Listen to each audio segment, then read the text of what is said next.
The glass doors whooshed open, and a silence fell across the lobby, not out of respect, but discomfort. Dr. Eliana Morris didn't walk in. She stormed at I in one hand, her designer tote. In the other, her daughter Harper's tiny wrist.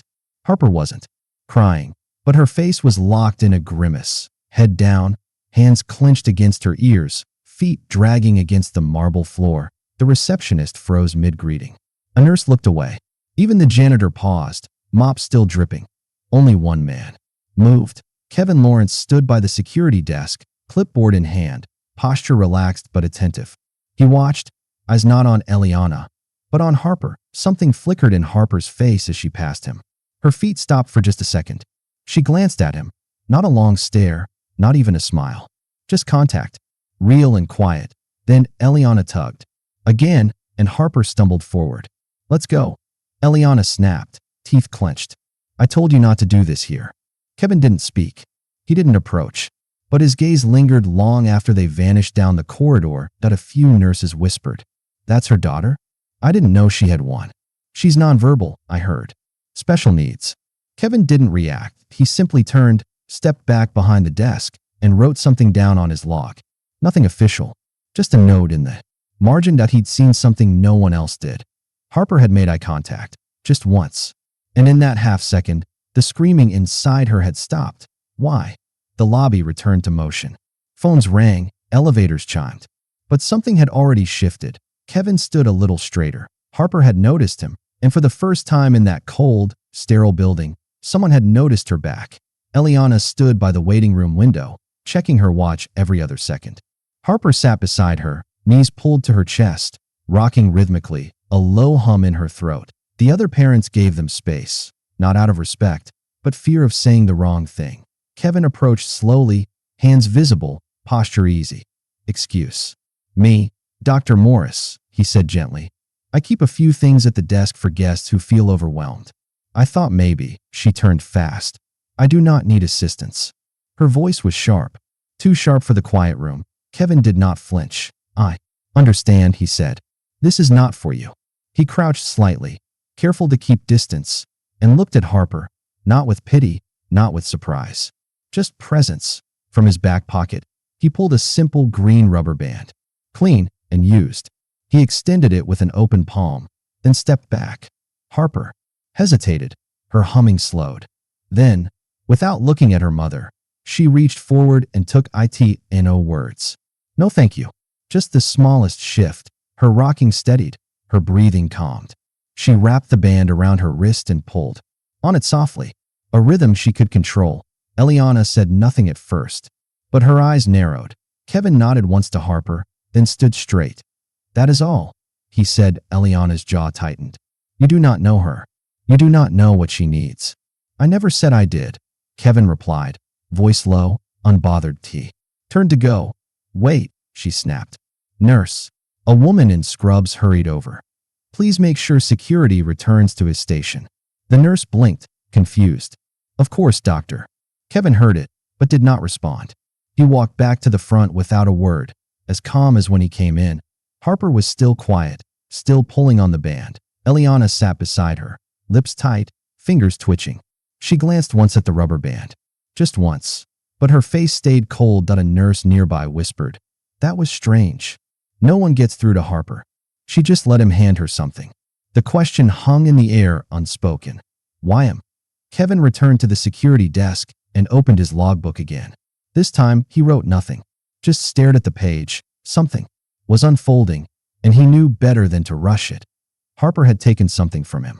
That meant something to her, and maybe to her mother, but Eliana was not ready to see that yet, and Harper was not ready to speak it. Not why it started 2 days later. Harper slipped out of her therapy session. Again, the first time, Eliana had panicked. She had searched every hallway, every stairwell, calling her daughter's name with rising fear in her voice. But the nurse found her sitting by the koi pond, silent, watching the water ripple. This time, when Harper disappeared again, Kevin noticed first. He had seen the pattern. The way Harper's shoes turned just slightly left when she left the elevator. The way she avoided shiny floors and moved toward natural light. He followed, but from a respectful distance. She was there again. Same bench. Same pond. Her shoes tucked under her. Eyes locked on the slow-moving orange and white fish. Kevin did not speak right away. He just walked over and sat on the far end of the bench. Then, in a low voice, almost like he was talking to himself, he said, "When I was 8, my grandmother told me silence wasn't empty. She said, 'Kevin, sometimes the world speaks loudest when it looks like it's saying nothing at all.'" Harper did not move, that he kept going. She had wind chimes on her porch. Even when there was no wind, they made this tiny sound. Barely there, but I could feel it. Right here. He touched his chest softly, like the world was whispering to me. Still no words from Harper, but her head turned, just a little. Kevin placed his hand on his knee and tapped it slowly. A soft rhythm, like a heartbeat. Then he raised both hands, slowly moving them in small circles. Like waves. Harper blinked. She copied the circle motion. Hesitant at first, then more fluid. Kevin nodded. His voice stayed calm. "My grandmother used to call that motion catching stillness." Harper's fingers moved slower now, matching his rhythm. No words passed between them, but something did. From down the hall, Eliana had been looking for Harper again. She spotted her by the pond and froze. She did not see a meltdown.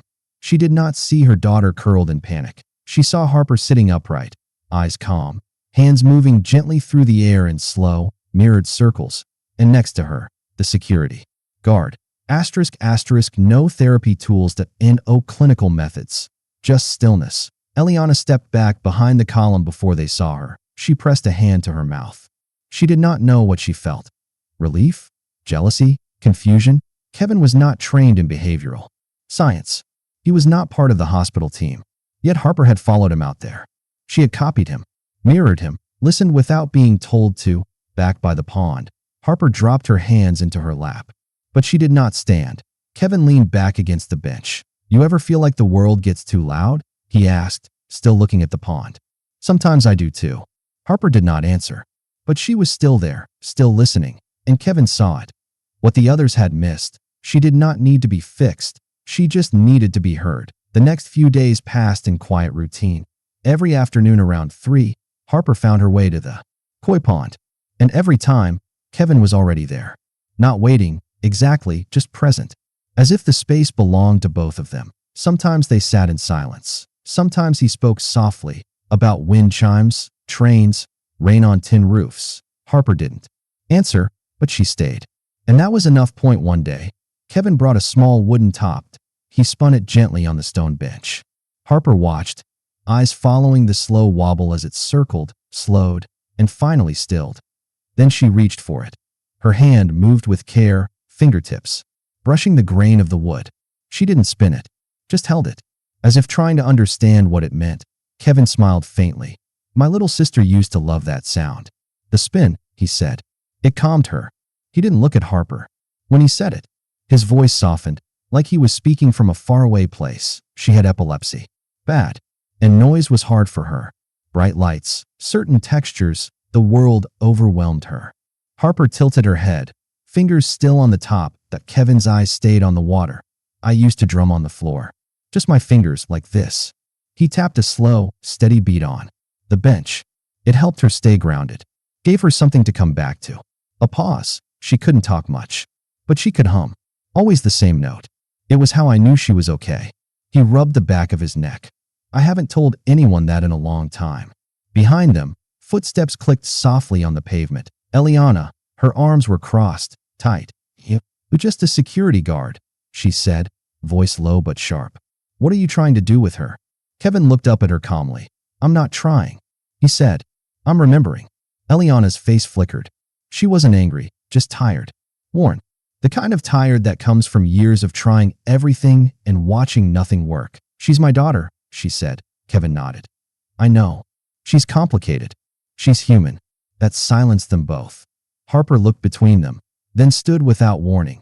She walked back toward the hospital doors, still holding the wooden top. Eliana stepped forward instinctively, but Kevin held up a hand. "She'll come back."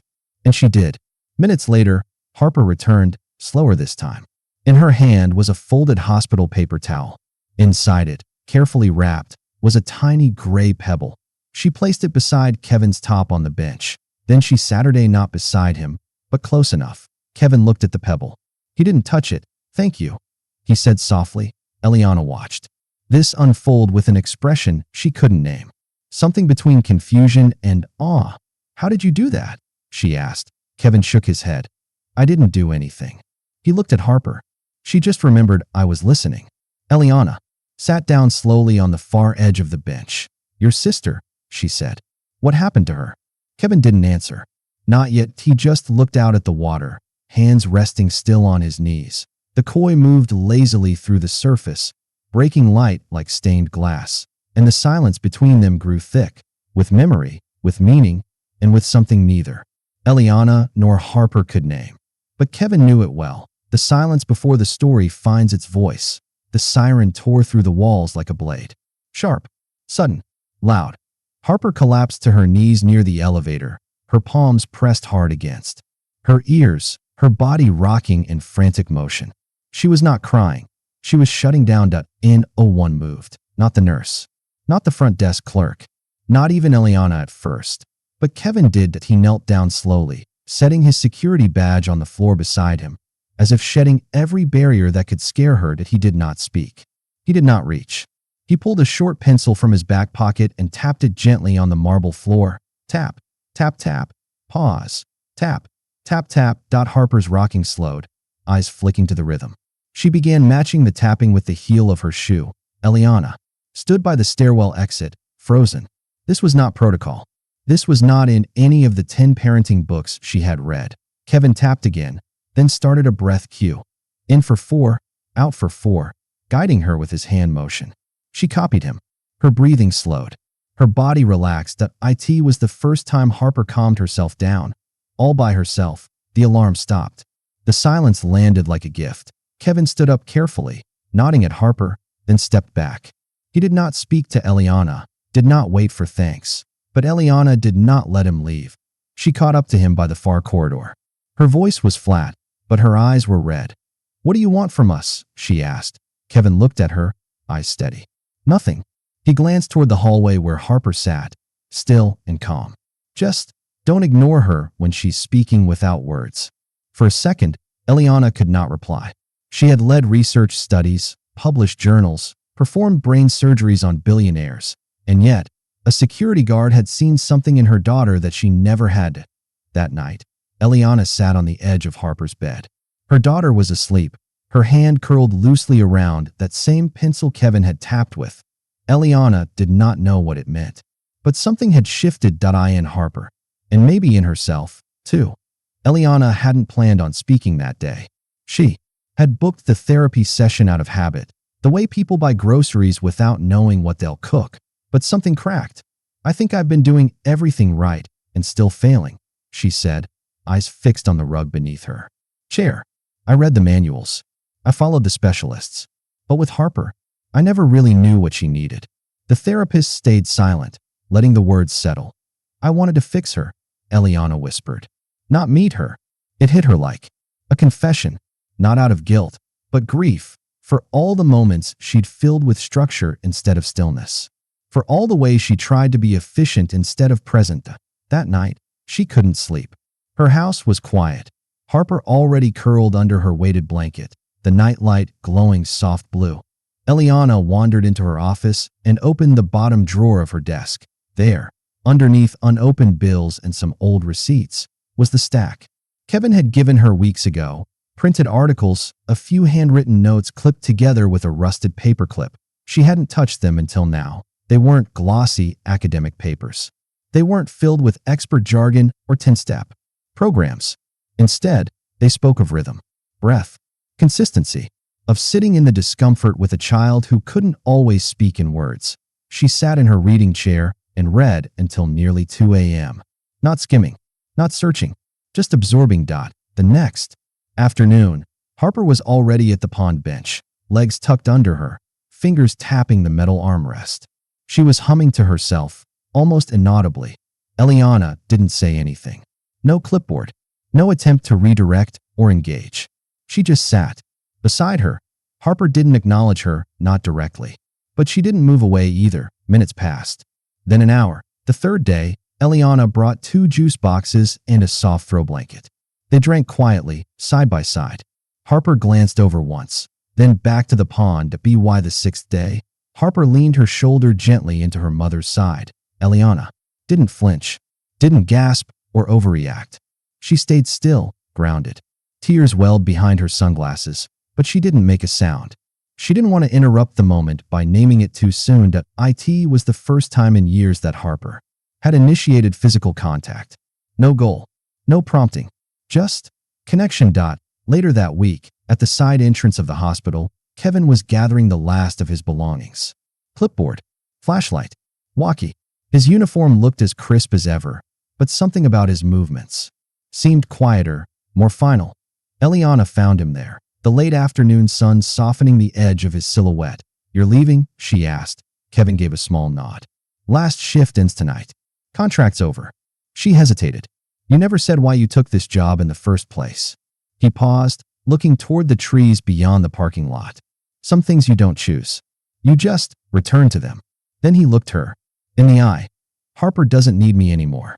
Not like that. She has you now." Eliana blinked, lips parting slightly. "You saw her before I ever really did." Kevin shook his head slowly. "No, I just waited long enough to listen." That evening, Harper reached for her mother's hand as they walked home from the park. No conversation, just fingers interlocked. And for the first time in a long, long while, Eliana didn't see her daughter as a mystery to decode or a fragile system to fix. She saw her as a person, a girl still finding her rhythm, a girl learning to sing in silence and being heard, finally, by the person who mattered most. The parking lot was unusually quiet for a Thursday afternoon. Eliana stood by the maintenance exit, arms folded, her blazer forgotten in her office chair upstairs. Kevin was rolling a small duffel bag behind him, pausing only when he noticed her waiting. "I heard," she said, stepping forward. "Your shift ended." Kevin offered a soft nod. "It did. I thought I'd have more time to say. I don't. No, thank you. Or please don't go." Kevin didn't smile this time. His face was kind, but calm, like someone who'd already made peace with goodbye. "Eliana," he said gently, "you're not losing anything." She blinked. "But, Harper, she's different now. She's better. And I know you had something to do with that. What if we lose that progress?" Kevin tilted his head, not with pity, but patience. "You were never losing it," he said. "You just had to listen."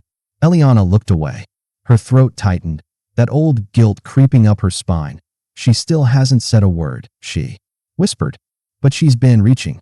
I can feel it." "That's because you stopped speaking over her," he said simply. "You let her make the first sound." Just then, they heard it, soft footsteps on gravel. Harper had wandered down from the path, her curls tucked under a bucket hat, one hand loosely holding a drawing folded in half. She walked straight up to Kevin and paused. Then, slowly, deliberately, she raised her hands. 3 quick fingers tapped her temple. Then her palm moved outward, flat, like a small wave goodbye. Eliana froze. Her chest swelled, tears already threatening to fall. Kevin crouched gently in front of Harper, eye level, saying nothing. Harper added one more motion. Her right hand touched her heart. Then she opened her palm toward him. "A thank you." Kevin's voice barely rose above the wind. "You're welcome." Harper handed him the drawing, a scribbled pencil sketch of a flashlight, a pencil, and a little bench near a pond. Kevin tucked it into his coat pocket like it was something sacred. Eliana took a step forward, tears now spilling freely. "She's never done that. Not with me. Not like that." Kevin looked at her, not surprised, just full of quiet knowing. "She will," he said. "Now that you're watching." He didn't stay long after that. One last glance, one final nod, and then he turned and walked away, duffel trailing behind him, shoes crunching softly on the gravel. Harper didn't chase him. She stood beside her mother, hand resting against her side. They watched him disappear past the corner, beyond the building, where the hedges grew tall. Eliana wiped her face, but didn't speak. She bent slightly and let Harper rest her head on her shoulder. The next morning, sunlight poured into the kitchen as Eliana poured cereal into 2 bowls. Harper was tracing circles on the countertop with her finger, watching the milk swirl. Then, softly, almost like wind through leaves, she said it. "Kevin's safe." Eliana froze. Her spoon clattered into the sink. She turned, not sure if she'd imagined it. But Harper was looking right at her, eyes calm. Kevin safe? She repeated point two words. No prompting, no echo, just Harper. Choosing, trusting. Eliana didn't reply. She couldn't. Her voice was caught somewhere behind the lump in her throat. So she walked over, sat beside her daughter, took her hand, and in that quiet morning light, they just stayed, not fixing, not correcting, just being. It wasn't the end. It was finally the beginning.